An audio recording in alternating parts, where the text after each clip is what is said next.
Hey everyone, welcome back to our channel. If you're new here, please subscribe. I'd really love that. If you're returning, how you doing?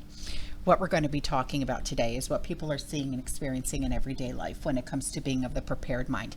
And I get sent pictures and videos and emails. And if you would like to do so, my email is in the description box below, okay? So this first email comes in from a community member, and she said, I just thought I'd share this with you. I had, as soon as I saw Jason from the Angry Prepper channel did a video today about the Maui fires and that book, right? I talked about the book too in the last community intel video that I did.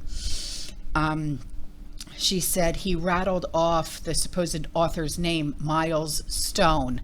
I literally heard that still small voice say milestone, like milestone marker. Yes. When I watched that video too, because I watch all of Jason's videos too, because, you know, he's a really good friend.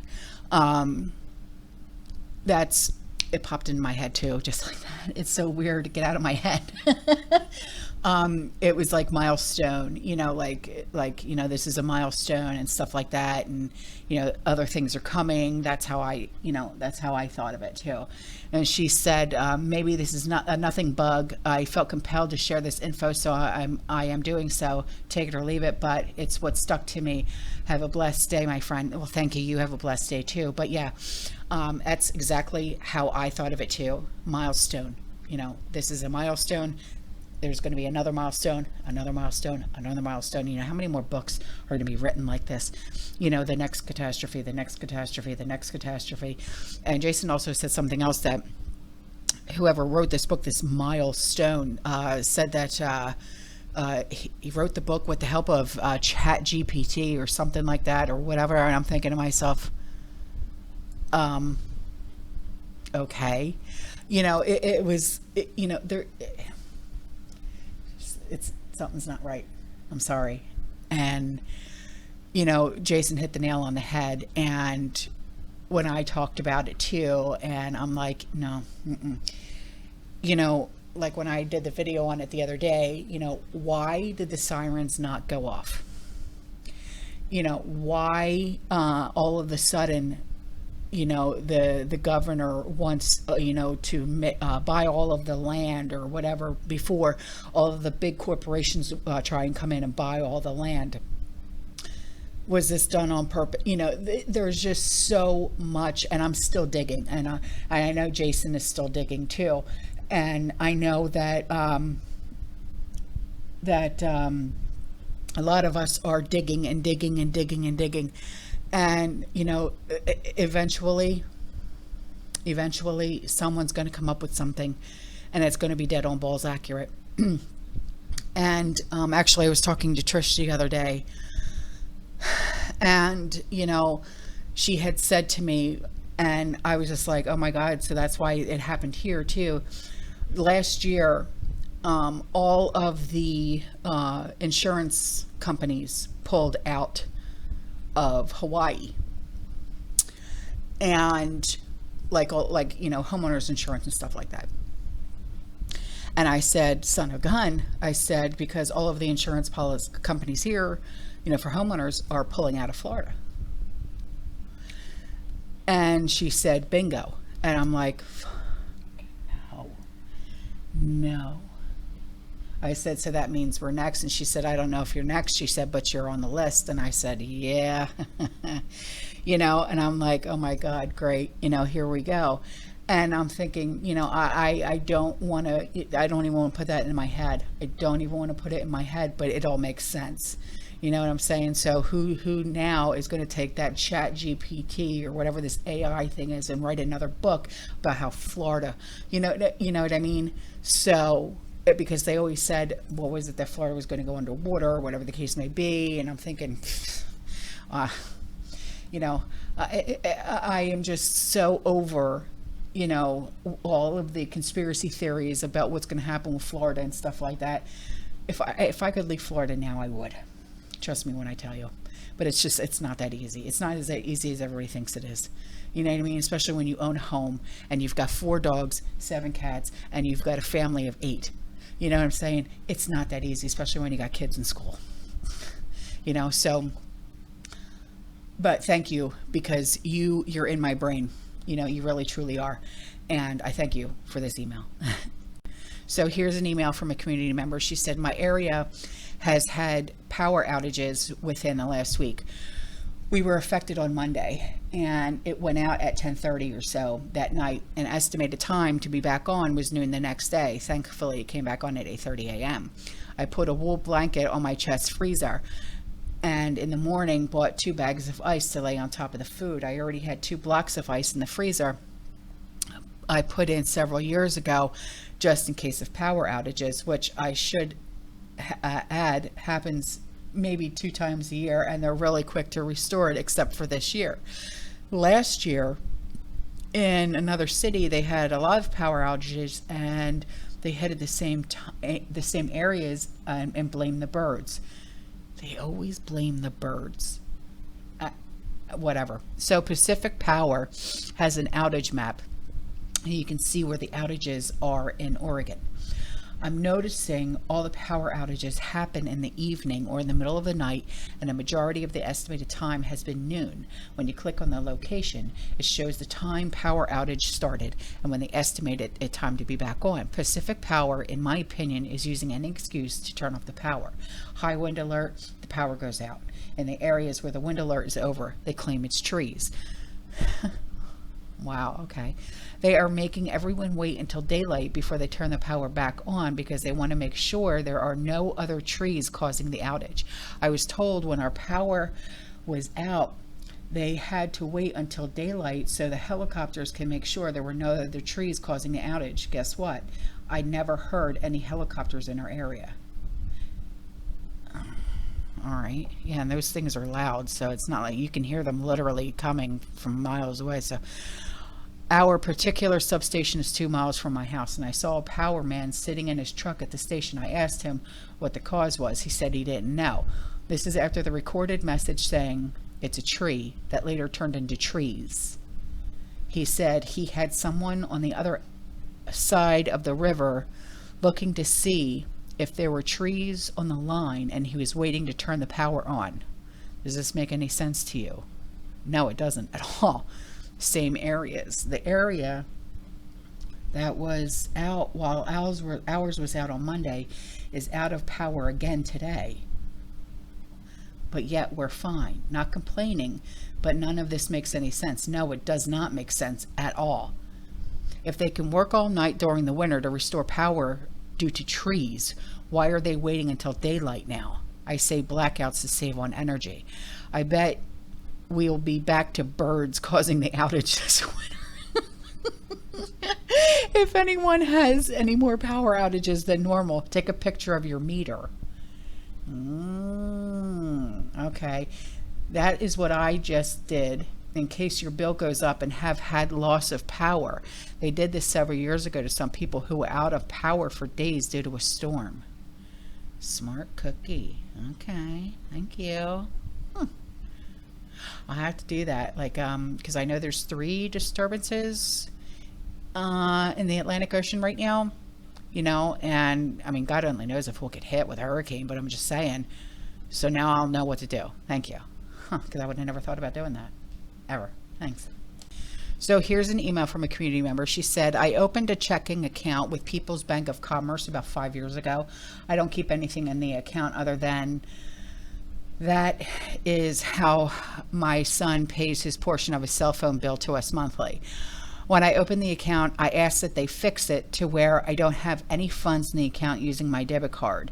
They would prevent anything to go through, which they did, as it was an option. Last Friday, I needed to use my Venmo, but did not want to use that card because I knew there was not enough in there to cover the charge. So, knowing what I was doing, I added our debit card from another bank, but accidentally used the one from People's Bank.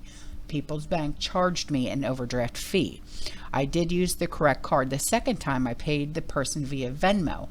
They are returning the charge to me, to People's Bank of Commerce, since they were double paid by Venmo because I used the added card.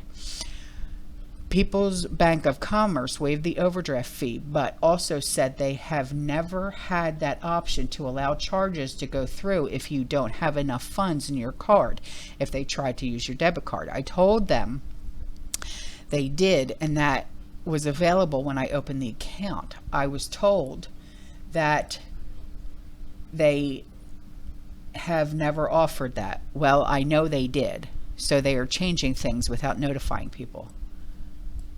Not surprised at all. Bastards.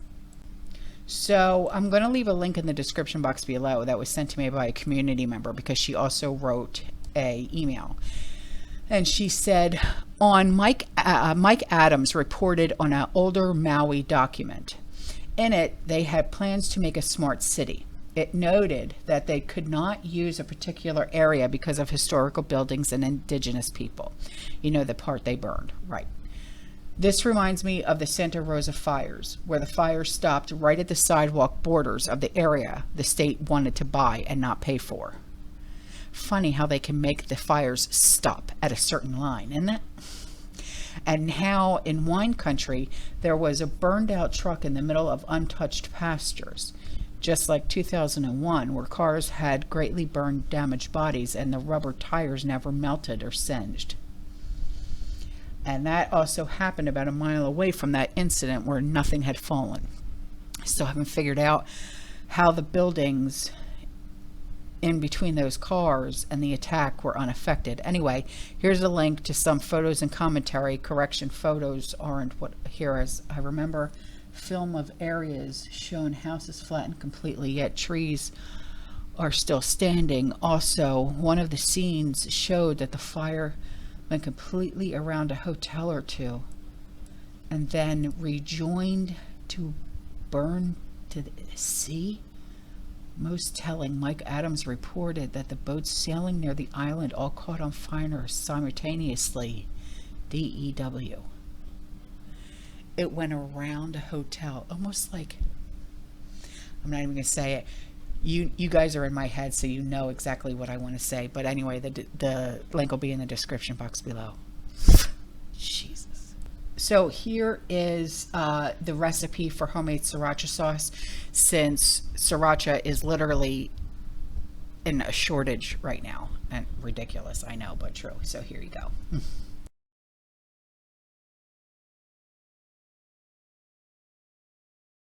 So here is an email along with some pictures from a community member. And I just love this girl so much. She said, I just wanted to share some wonderful pictures of the animals in my life. Just a minute. 85 plus hens, ducks, and roos. Some of my babies. Stand strong community. Prepare. My sweet Irene has been gone a little over a year. She was my heart, a great true companion and protector. God bless. Thank you so much. She is a true inspiration. She really, truly is. Oh, God. She's the one that sends in all of the wonderful prepping and canning pictures. And she is just... She's a true warrior, this one. I love her so much. Here you go.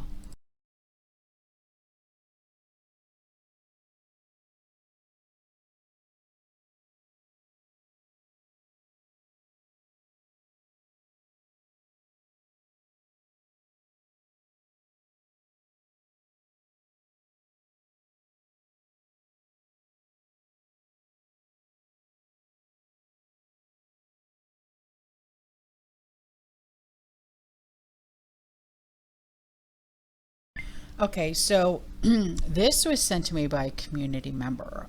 This is out in Guam, okay, which is also a part of the United States. This is challenges that our soldiers out in Guam and their families are facing. Has taken a 6-point COLA cut this year from 18 to 12 points, which is a 1/3 reduction. An E6 on Guam with 10 years in and 3 dependents receives, as of January 2023, $624. An E6 currently with 10 years in and 3 dependents receives $462 a month and at a 12-point scale. $162 a month cut, or $1,944 a year. Here are other costs. Amazon does not ship there. Average price per item is $10. The average military family does not have access to FPO, APO, which would give them free shipping from U.S. companies. The cost to bring a second car to Guam is anywhere from $5,000 to $10,000. A Booney used car is between $5,000 to $8,000. There is no reliable public transportation on Guam and no base shuttle. The cost to fly a pet, if you don't get one of the few rotator spots, is $2,000 to $5,000 on a charter. A plane ticket back to the States per person is $1,800 to $2,500 for an E6 family of 4, $7,200 to $10,000 for one trip. Most American companies will not ship to Guam. Walmart and Target ship some things, but not all. NEX and commissary dedicated shoppers. All active duty and retirees are eligible patrons shop their first created shortages. Average power bills were $600 to $900 this last year, with many 4-member families having upwards of $1,300 a month power bills. Utility allowance essential covers your power bill, but many families are out of pocket for rent. Many landlords gear their single-family homes and 2 single sailors on or dual military, asking $3,000 to $4,400 a month. Most families get $2,450 a month for overseas housing allowance. Outside the gate, most families buy essentials at Ross or Kmart. There is no Walmart, Target, Costco, Sam's Club. Spousal employment is difficult to find, and minimum wage outside the gate is $9.25 an hour. So I have some pictures that I'm going to share with you, okay, because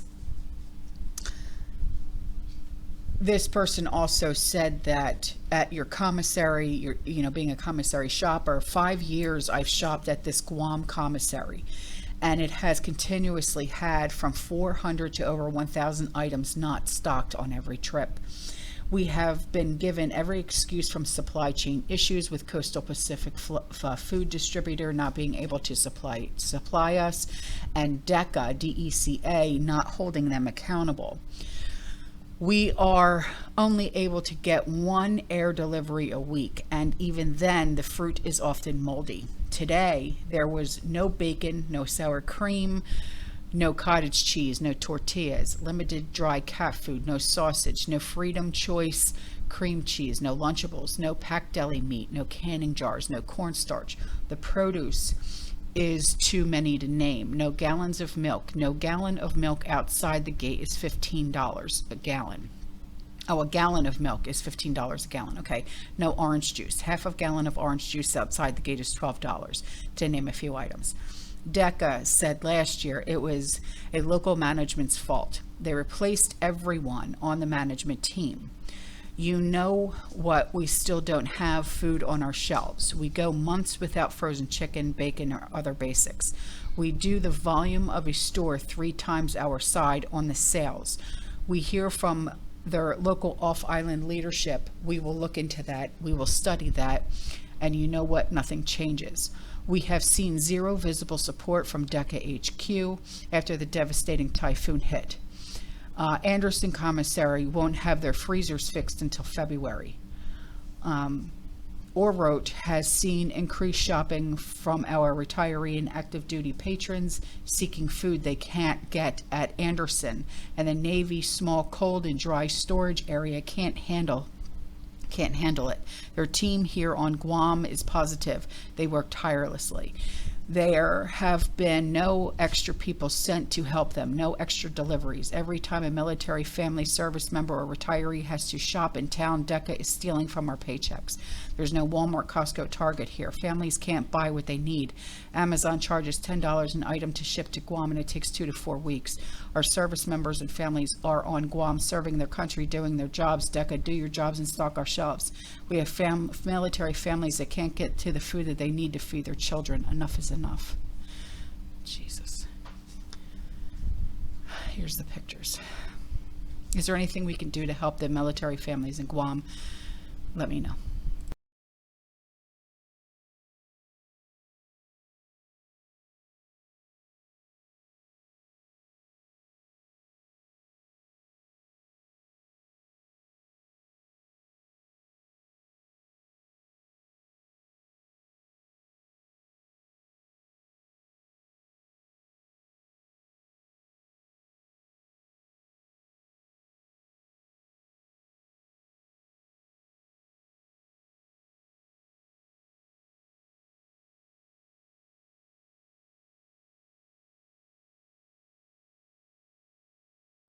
So I received a very long comment on the video that I did about the wildfires in Maui, okay? And I'm going to read it to you because I feel that it's extremely important. She said, so I live on Maui and I have for 20 years. This is making the rounds here. I didn't write this myself, so I was not at any meeting. What I can tell you is our local officials are acting and doing something very strange things. The message I received is as follows. What you are not hearing from our local government. I just got out of a meeting where I was informed by someone in the mayor's office about developments that are being kept from the public. I am not a conspiracy theorist and I don't want to make trouble, but here's what I heard. The amount of fatalities is expected to be 500, but less than 1,000. Many of the fatalities will be children who were at home because they canceled school. Parents worked and were not there to evacuate the children. Kids had no idea they needed to leave, and by the time they noticed their homes and apartments were on fire, it was too late.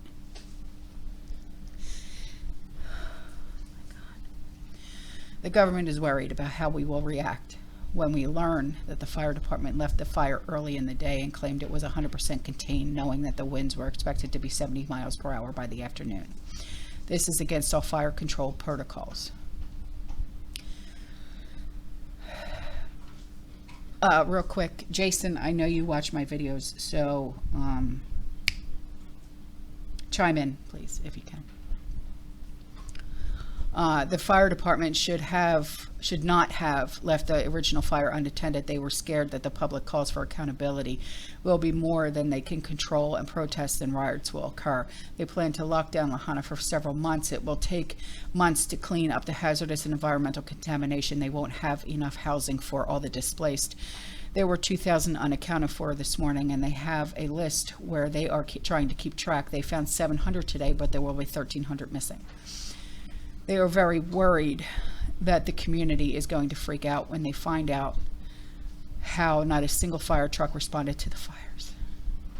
The emergency sirens were not activated, hurricane sirens, and loss of life could have been kept down. My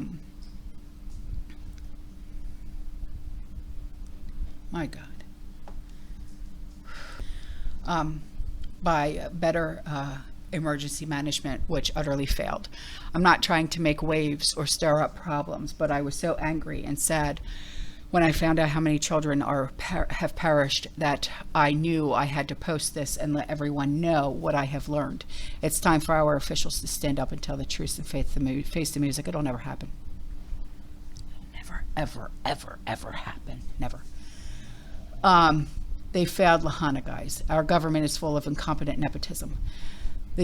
The fire chief is the son of the former fire chief. We need to hold officials accountable for the mistakes that they made. Please don't hate the messenger. I'm just relaying what I learned today. God bless Maui and Lahaina. Pray for all the victims. Keep in mind, I did not write this. This is from a local FB info page. Here's the screenshots of what I took.